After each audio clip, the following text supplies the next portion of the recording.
Everyone at one point or another has probably had the inclination to blame their parents for something growing up. I know I have. Well, my research suggests there may actually be some validity to those statements. First, let's consider the major industries of the great state of Louisiana: oil and fisheries.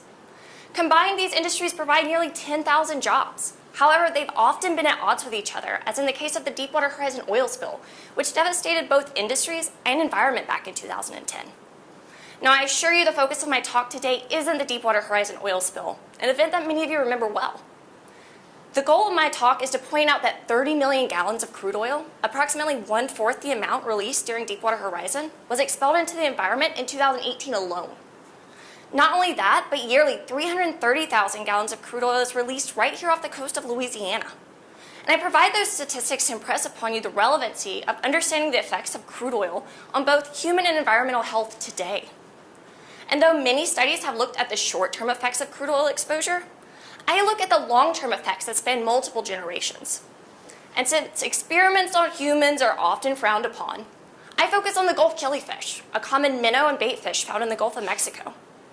And I exposed these fish to either crude oil or clean water conditions, and then created 4 lineages of fish, using parents with varying oil exposure history, meaning either both parents were exposed to oil, neither parent was exposed to oil, or oil exposure only occurred in a single parent, maternally or paternally.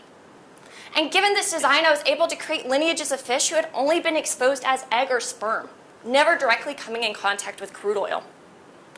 And in short, my research showed that parental oil exposure in Gulf killifish resulted in developmental abnormalities in both the spine and jaw that persisted to not only the children, but also the grandchildren, despite there being no obvious differences between lineages as embryos, which is where most toxicity studies stop.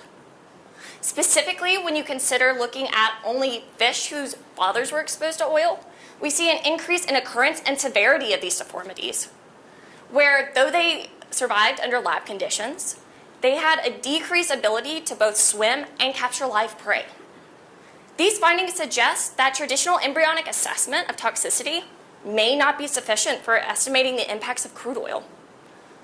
Finally, with Louisiana's great stake in the oil industry, it's important to understand what crude oil means for not only the employee, but also the potential children and grandchildren of that individual. And it is my hope that my research can inform both oil spill management and occupational health standards to help both environmental and occupational health alike.